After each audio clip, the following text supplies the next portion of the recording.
Sveicieni! Nu jau 9. priekšpēdējā sērija mūsu projektā 5A asins ainas analīze ar Agnesi. Un šodien mums ir otra tāda tēma. Ja iepriekšējā sērijā mēs runājām par D vitamīnu, kur arī tie šķēpi tiek lausti, tad šobrīd mēs esam nonākuši līdz holesterīnam un saistītiem rādītājiem. Tātad saskaņā ar Agneses rokas grāmatu analīžu sarakstā nosacīti chronoloģiski pēdējais panelis ir vielmaiņa.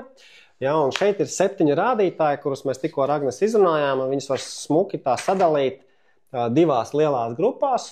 Pirmā grupa būs glikoze, insulīns un saistītais ar insulīnu rādītājs homoindeks.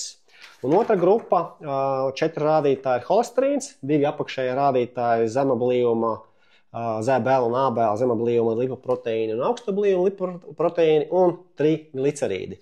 Līdz ar to sarunu mēs šodien arī varētu tad, tā kā divās daļās sadalīt un sākt analizēt. Tātad, glikoze, insulīns, homoindeks. Sākam ar šo. Jā. Glikoze parasti garlaicīga. Visiem viņa ap to 5 apmēram arī parasti turās. Ļoti reti, kad ir problēmas. Ja glikoze tiešām sāk augt, tad tas jau ir pēdējais palīgā sauciens pēc daudziem gadiem disfunkcijas parasti. Jo cukurs ir kaut kas, ko organisms kontrolēs līdz pēdējiem. Tāpat kā hemoglobīns dzelzceļā, tā ir glikoze, jo tā ir enerģija. Ja viņa samazinās, tad nav enerģijas. Ja viņa paliek par augstu, viņa aktīvi bojā šūnas, asinsvadus un taisa milzīgu problēmu. Tāpēc viņu vienmēr centīsies organisms izkontrolēt.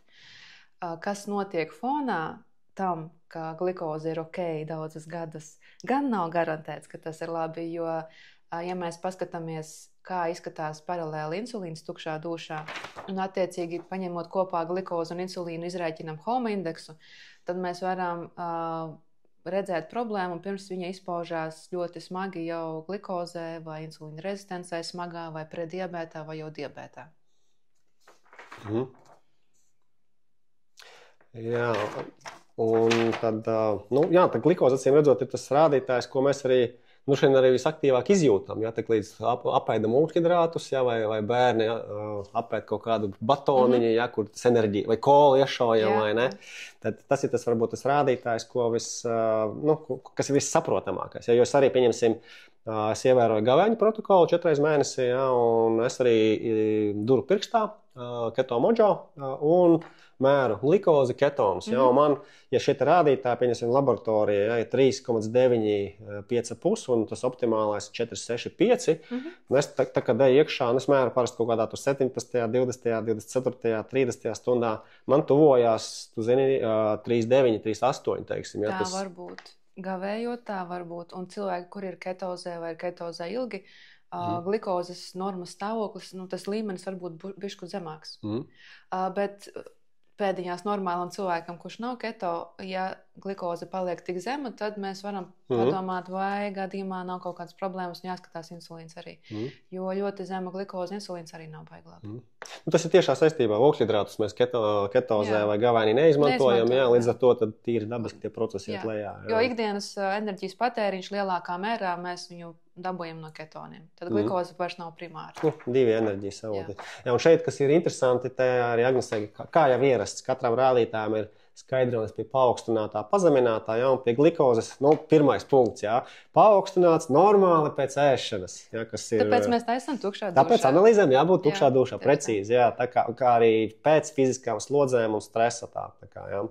Nopietnāki iemesli, kāpēc glikoze var būt paaugstināta, diabēts, insulīna rezistence, parunāsim par insulīnu, akūts pankreatīts, klausies, te ir latviešu burtiem uzrakstīt, hemohromatoze, hipertireoze, grūtniecība, vērtība var būt paaugstināta, ko mēs runājam, ketozes laikā uz augstskābju ražošanas rēķina.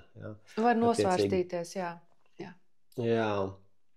Un pazemināts, tā tad ir reaktīvs kritums pēc cukurainas ēšanas, daudz insulīna, glukagona deficīts, arī tā pati hipotireoze, nepietiekama vairāk dzelzceļa darbība, aktu nieru traucējumi. Atsakot, šeit arī šis tas rādītājs, kuru ir jēga skatīties biežāk nekā reizi gadā? Parasti viņu arī tikai reizi gadā paskatās. Ārsti viņu ieliek vienmēr. Tas ir standartā, jo, ja viņš sāk augt, tad tas ir jau indikācija zālēm. Līdz tam brīdim, kad viņš sāk augt, bet varbūt insulīns ir 10 jau vairākus gadus, nav nekādu indikāciju un īsti vadlīniju, līdz ar to nav arī motivācijas skatīties. Bet mēs skatāmies, jo mēs negribam nonākt stadijā, kad jau metformīns jālieto. Jā. Ja ir kāds draugs biohakeris, tad attiecīgi keto mojo iedaram pirkstā mums ir realitāte. Mēs nerunājam par to CGM, konstantu glikozu monitoru ir arī tā, kad var uz 2 nedēļām ielikt un regulāri testēt, bet tas jau ir tāds, kā saka, cilvēks, kurš jau padziļināti. Man tā ir vieglāk, ja godīgi, nekā durstīt pirkstā. Vienreiz tu ieliec, viņš tev arī uzlīmēt stāv, un nekāda diskomforta sāpju nav vispār. Jā. Un tad tu redz aplikācijā, kas tev tur notiek. Apēt kaut ko vai ne? Uzreiz kā tur mainās. Jā. Labi, insulīns, un līdz ar to tad insulīns un glikoze homoindeks. Tātad insulīns, aizkuņģa dziedzera ražots hormons, kas kontrolē glikozes līmeni asinīs. Darbojas kā augšanas hormons. Kas mums ir jāzina par insulīnu? Tātad cipariski, te ir, starp citu, laboratorijas diapazons ir milzīgs. 2,6 līdz 24,9 šīs vienības. Un Agnes iesaka 4 līdz 6. Jā, varbūt tās pašu. Kāpēc laboratorija ir tik milzīgs augšējais slieksnis? Tāpēc, ka organisms var milzīgus pūliņus lietot, lai glikoze būtu normāla un viņam var izdoties. Viņš var būt tur hyperdrivā, taisa, mašīna taisa saulītes uz ceļa, dedzina riepas, bet kustās. Tur kaut līdzīgi, jo tu nevari mūžīgi dedzināt riepas, tu viņus vienkārši nodilst vienā brīdī. Es pieņemu, ka tā doma ir tāda, ka, kamēr glikoze ir ok, mēs to cilvēku varam baigi neaiztikt. Un arī diezgan daudz to ietekmējošo faktoru, paaugstinās tur stress, kortizols. Stress vispār var ļoti izraisīt insulīna rezistenci. Es esmu redzējis klientus, kur pat viņiem ārsti saka, zini, kamēr tu šo stresu savā dzīvē nesakārtosi, tev joprojām būs ļoti augsts Tas tev ir kā pirmais tāds no visiem. Un tad tālāk aiziet fruktozes, augļu, galaktozes, piena nepanesība, liekais svars, viscerāla aptaukošanās. Tas jau ilgtermiņa process, metabolēs. Kur arī D vitamīna deficīts, ka šeit pie insulīna arī tāda neliela korelācija magnija hroma deficīts. Un lieliem sarkaniem burtiem. Jautājumu gadījumā konsultēties ar ārsti. To jau mēs iepriekš par vairāk dziedzēju runājām, kad šīs ir tādas vadlīnijas, bet, protams, tas galavārds pieder pašam katram kopā savā sarunā ar savu ģimenes ārstu. Šis arī vēl Agnes īpaši izceļ par insulīnu. Labi, un tas homoindeks, tad tas nozīmē, ka mēs glikozi šeit reizinām ar insulīnu, izdalām ar tādu 22,5 un dabūjam mērvienību. Tātad laboratorija saka 0 līdz 2,7. Tu saki 1, pa vidiņu kaut kur tā. Tajā rajonā. Tad ko mums šis homoindeks? Tad viņš sasien kopā insulīnu ar glikozi, un tad kā mēs viņu varam nointerpretēt? Jo viņš lielāks, jo ir lielāks pamatojums domāt par to, ka varētu būt insulīna rezistences process. Kad šūnas jau paliek rezistences. Es šeit pārtraukšu uzreiz izstāstu, man lūdzu vienreiz, es kaut kā nevaru paturēt. Insulīna rezistence, kas tas tāds ir? Tas nozīmē, ka aizkuņģa dziedzers ražo insulīnu, lai cukurs ietu no asinīm projām, samazinātos un iekšā šūnās pa atvilknēm. Un ja šis process notiek bieži un cilvēks vienkārši patērē ļoti daudz ugļhidrātu vai arī ļoti stresa plus ugļhidrāti, kā parasti ir, šūnas, viņas jau nav bezgalīgas, viņas nav nogumijas, vienā brīdī viņas saka, zini ko? Paturi sev. Es vairs nevaru. Un viņš burtiski, tā šūna paliek rezistenta uz insulīnu, vairs neņem cukuru. Aizkuņģa dziedzers redz, ka mums ir problēma, mums aug cukurs, mēs nevaram to atstāt, tie ir lieli bojājumi, viņš vēl ražo. Šūnas, ņemam, bet uz to brīdi, vienā brīdī atkal, pat uz šo insulīnu vairs nereaģē. Un tad aizkuņģa dziedzers vēl vairāk, un tas process, ja turpinās, mēs nonākam jau diabēta zonā. Tad jātur šajās robežās. Ja laboratorija 2,7, tad optimāli ap to pusīti kaut ko 1,3. Un kā es minēju, tas, kā insulīns aug arī pie normālās glikozes homoindeks var būt ļoti liels. Tad, kad jau abi ir lieli, tad jau tie ir nežēlīgi cipari. Bet esmu redzējis arī nesen cilvēkam, tas glikoze bija kaut kur ap 5,5, insulīns jau tuvu pie 20. Tā kā, tur ļoti liels process notiek. Ja insulīns ir ļoti zems, atkal to es redzu pārgurušiem, izdegušiem cilvēkiem. Tas ir saistīts arī ar virsnieru darbību, ar kortizolu, tādām lietām. Tā kā kortizols diezgan ietekmē insulīnu un metabolismu kopumā. Tas ir man labi strādāt, tas homo indeks, kad var sasien kopā. Jā. Līdzīgi kā mēs to nonāksim pie nākamā. Tu nedabūsi, ja tu neuztaisīsi insulīnu. To pats var sarēķināt. Jā, parasti ieliek tikai glikozi ārsti. Es iesaku, ja jums ielika, piemaksājiet, paņemiet insulīnu, izrēķiniet, un jums būs papildu informācija. Jā. Lielam par šo skaidrs. Virzamies tālāk uz otro bloku un nonākam pie otras fundamentālās tēmas – holesterīns. Zema blīvuma lipoproteīni, kā viena no divām sastāvdaļām, un augsta blīvuma lipoproteīna ABL un triglicerīdi. Šķetinam, tātad laboratorija mums saka, kad kopējam holesterīnam būtu jābūt līdz 5, līdz šīm 5 vienībām minimols uz litru. Jā. Agnes iesaka 3,6 un nedaudz pāri 6,7. Es pielēdīgāk. Jā, tad Agnes, tad sākam ar šo. Viss, ko es teikšu, nav ārsta rekomendācija. Sāksim ar to. Bet fakts ir tāds, ka vispārējās normas mēs ņemam no statistikas. Statistiku mēs ņemam no vidējās statistiskās populācijas. Vidējā statistiskā populācija ēd kartupeļus, rīsus, cukurus, saldumus un visu pārējo. Un tāds uzturs dabiskā veidā holesterīnu tur diezgan zemu. Plus vēl kāds var pastrīdēties, ka agrāk cik zema norma 5 nebija. Viņa bija augstāka laboratorijās, viņa bija tuvāka tam, kāda ir manējā tagad. Un esot bijis lobijs no statīnu ražotājiem. Vai tā ir, es nezinu, bet viņi savu klientu klāstu paplašināja kolosāli. Cik es zinu, Amerika bija pirmā, kas tā izdarīja. Līdz ar to tie cilvēki, kuri agrāk nebūtu iekrituši tajā kategorijā, kuriem var izrakstīt statīnus, tagad iekrīt. Tā ir papildus naudiņa. Neko nesaku, vai tā ir vai nav, bet cilvēki, kuri ēda maz ogļhidrātu diētas un vairāk spiež uz taukiem un olbaltumiem un biohackinga pasaulē, tādu ir ļoti, ļoti daudz. Tas ir viena no pamatlietām, jo lietojot mazāk cukurus, tu vienkārši jūties kolosāli labāk un enerģija ir foršāka un izturība un vispārējais. Attiecīgi šiem cilvēkiem holesterīns viņš būs augstāks, jo tas, kas tiek lietots enerģijai, pamainās. Cukurs būs un insulīns diezgan zemi un stabili, un holesterīns būs bišķi augstāks. Un viņš būs augstāks visdrīzāk tieši uz pēdiņās sliktā, jeb zema blīvuma lipoproteīnu rēķina, jo tā ir tā izvēle enerģijai. Ja mēs pārējām uz keto ēšanu, tad viņš vispār būs diezgan augstāks. Un, manuprāt, un es ceru, ka ar laiku cilvēkiem, kuri atrodas ketozē, būs sava atsevišķā normas tā diapazonu liste. Jo, kad tu esi ketozē, tu lieto pilnīgi citu enerģijas avotu taukus, līdz ar to tavi rādītāji nebūs kā parastam cilvēkam, kurš ēd lido kartupelīšus. Tas nav iespējams. Tāpēc, es gaidu to brīdi, kad tas notiksies, un plus vēl cilvēki, kuri ēdot maz ogļhidrātu, viņiem holesterīns ir ļoti augsts. Un šos sauc par lean mass hyperresponders. Cilvēki, kuri ir ļoti labā konfigurācijā, ķermeņa masā, laba muskuļu masa, laba enerģija, izcili asinsvadu rādītāji, nav nekādi riski, ļoti stabils cukurs, viņi ēd maz ogļhidrātu, un līdz ar to viņu holesterīns būs daudz augstāks nekā es te rakstu. Bet viņi būs visādi citādi absolūti veseli cilvēki. Un šim apakštipam laboratorijas references intervāli, liekas, ka vispār, viņam tulīt statīnus jau izrakstīs. Par laimi viņus pēta, ir jauni pētījumi, un es ceru, ka laiku būs arī atsevišķa references tā grupa tieši tikai viņiem.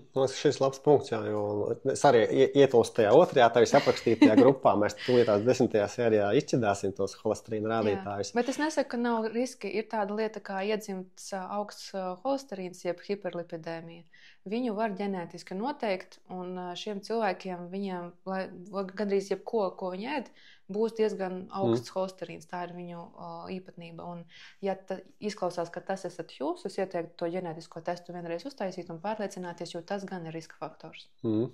Jo te vēl, teiksim, viens tāds arī, kā es skatos uz to holesterīnu, es taisu paralēli arī diagnostiku asinsvadiem. Teiksim, kā, teiksim, tas aterosklerozes risks, cik tie asinsvadi ir aizkaļķojušies, toplarogrāfija, manuprāt, tas saucās. Līdz ar to tas arī tā papildinoši, teiksim, ja tas holesterīns, teiksim, ir tā kā šajā tavā ieteiktajā intervalā tuvāk tiem 7, man viņš ir tuvāk tiem 7, tad līdz ar to tad šis ir tas jautājums, ko ne jau ģimenes ārsts, tas ir tas one-stop shop, viena pieturvieta, teiksim, visām analīzēm, bet ar savu kardiologu šajā gadījumā. Līdz ar to izrunāt, teiksim, kas ir tie aterosklerozes riski uz citiem kaut kādiem testiņiem. Citi riska faktori, kur arī parādās analīzēs, jo turpat pie holesterīna paneļa ir triglicerīdi apakšā. Tā mēs tuvojamies tiem, Ja viņi ir augstāki, virs 1,3 vai pat virs 1, tad varētu būt aizdomas, ka kaut kas tur ar to homa indeksu nebūs kārtībā, ka metaboliski ir problēmas, kāknes varbūt sliktāk tiek galā arī ar taukiem. Un tas varētu būt riska faktors kaut kādām problēmām, jo metabolais sindroms, un viņš vairāk tieši insulīna glikozes zonā, gan riska faktors sirds asinsvadu slimībām. Kā es to redzu. Diezgan tāds fundamentāls faktors. Vēl mēs varam skatīties, vai cilvēks smēķē. Arī nenoliedzams riska faktors. Kāds ir homocistīns, jo viņš rada iekaisumu asinsvados. Kas mums notiek ar urīnskābi un amoniaku, kas tie slāpekļu savienojumi, kur arī potenciāli var radīt bojājumus asinsvados. Tur, kur ir bojājumi, tur ir plāksteri. Plāksteri bieži vien sastāda tieši šīs holesterīna frakcijas. Un tur arī ir tas statistiskais milzīgais konekts. Es nepretendēju uz nekādu pēdējo instanci, tas ir tīri mans subjektīvais, ne ārsta novērojums viedoklis, un viņš vēl var mainīties, bet vienkārši, lai jums ir šeit telpā dažādas pieejas un skatu punkti. Minēju par triglicerīdiem, nedaudz pārliksim un pēc tam atgriezīsimies pie holesterīna.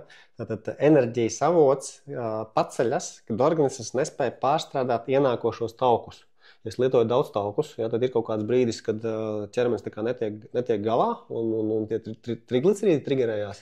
Viņi aknām vajadzētu visu sasortēt un radīt tā kā saģērbt, lai viņš būtu pieejams un lietojams šūnām.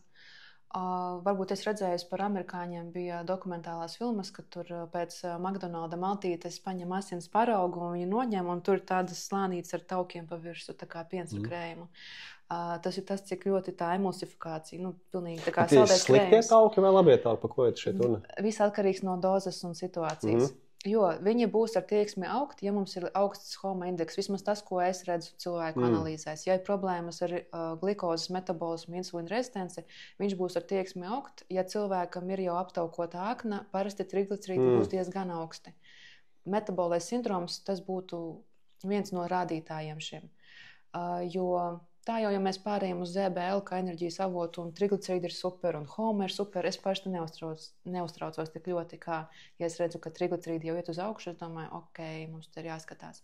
Jo nemaz tik daudz tie tauki uzturā neietekmē tiešā veidā holesterīnu, jo, ja es pareizi atceros, pat 80% lipoproteīnu saražojas aknās. Ķermenis pats nosaka, cik daudz mums šobrīd ir nepieciešams. 20% varētu būt pat taisno no ēdiena. Līdz ar to es to redzu tā, ka organisms skatās, no kā mēs ņemam enerģiju. Kas mums te vairāk ienāk ugļhidrāta sistēmā, tauki, un attiecīgi to arī izmanto ikdienas vajadzībām.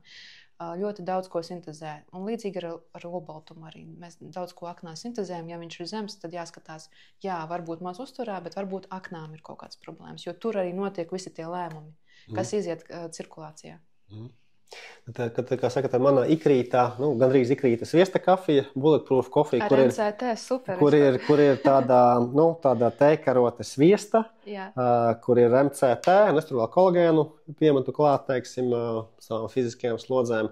Tad vēl, teiksim, salātos ir olīveļa, kaut kādas 3-4 ēdam karos, tad varbūt rieksti, caur riekstiem tie tauki uzņemās, tad principā tā būtu tāda, deva ar taukiem, kas varbūt netrigerēs man uz triglicerīdus. Tā nevajadzētu būt, ja tev kārtībā viss ar insulīna glikozi, visdrīzāk tā arī nebūs. Plus tu lieto auga eļas, tās polinepiesātinātās, tev ir olīveļa, Omega-eļļa vispār skaitās viens no veidiem, kā samazināt holesterīnu, un tā būtu pat pirmā līnija. Bija pat runas par to, ka viņa bija tik efektīva, ka pat kaut kā viņus speciāli beidza atbalstīt pētījumus, jo kaut kā statīniem arī laikā jāizdzīvo. Pat tik labs esot bijis, bet tas tāds, iekšējais industrijas jociņš. Kā tur bija, mēs nezinām. Bet jā, omegas ir labs pirmais punkts. Ir vēl tāda viela, viņu saucās TUDCA, tutka. Viņu parasti lieto cilvēki, kuriem ir žultsakmeņi, bet arī palīdz holesterīnu izvadīt caur žulti, jo žults ir vienīgais veids, kā viņu pat taisno var dabūt ārā no sistēmas. Otrs vienīgais veids ir viņu sadedzināt caur fiziskām aktivitātēm, slodzēm vai caur ketozi. Kad mēs burtiski izelpojam to, kas paliek pāri, bet pat taisno tikai žults, un tad darbs ar aknām žults pūslī ir mūsu draugs.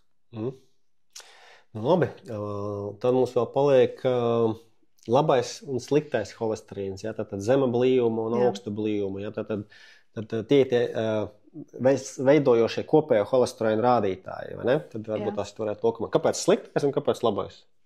Tas ir tā statistika, par kuru es runāju, par to, ka mums ir traumas kaut kur asinsvados un attiecīgi ir plāksteris, un to plāksteri mēs ņemam no lipoproteīniem.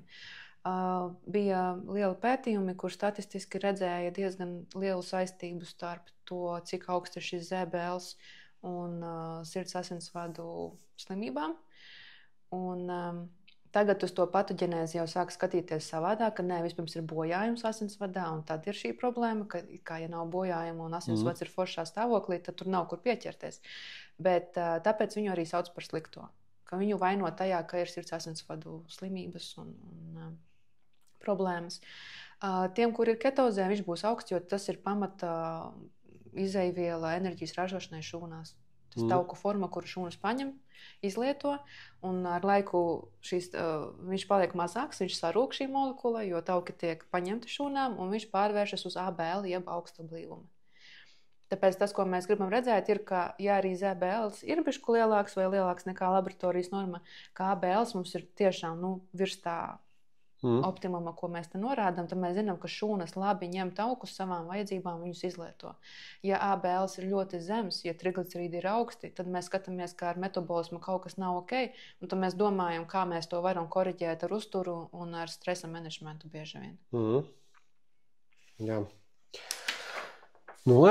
Tad pa holesterīnu nopaļojot tēmu, tad to, ko es uztvēru, kas, manuprāt, ir pats galvenais, tad mums diezgan tā, domājoši jāpieiet pie šī laboratorijas intervāla, kas ir šitie līdz 5 minimoliem uz litru, un pievēršam uzmanību, ko mēs ēdam, teiksim, tādā veidā, kad ja mēs ejam tajā prospektīvi tajā otrajā kategorijā, kas vairāk kur uzsvars ir uz olbaltumvielām, taukiem un mazāk olhidrātiem, tad perspektīva varētu būt arī tad augstāks šis holesterīna, kopējā holesterīna apjoms. Un ko mēs paņemam no šīs kopējās tēmas, tad šis HOMA indeks, kas raksturo proporciju starp glikozi un insulīnu, zemi triglicerīdi, un tad tas kopējais holesterīna apjoms. Un man patīk, ka varbūt Agnes to vēlreiz saviem vārdiem noformulēt, un man backstage'ā minēja, kurš tad īsti nav kandidāts tiem statīniem? Kā tiem šie 7 rādītājiem ir jākorelē? Tas kopējais holesterīns ir bišķi augstāks.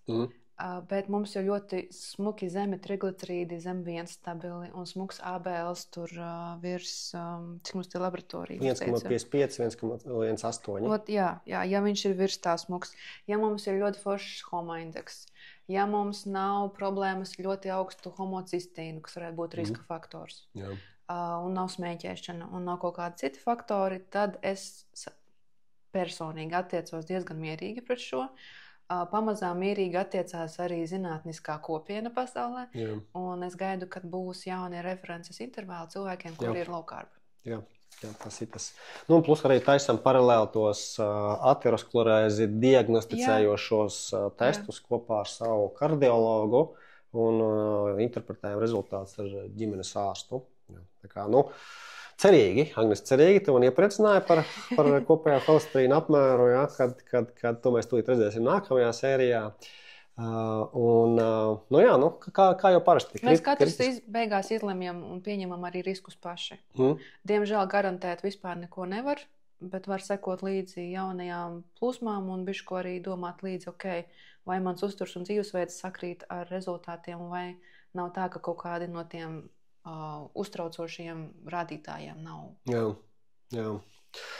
Nu ko, esam pabeiguši šo te asins analīžu ikgadējā paneļa struktūru 9. sērijā, noslēdzot šos te vielmaiņas rādītājus.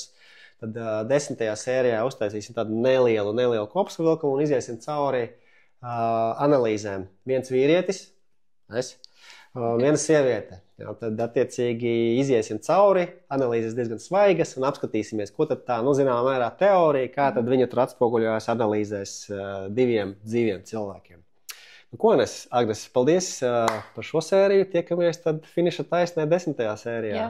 Paldies visiem. Atā. Tā.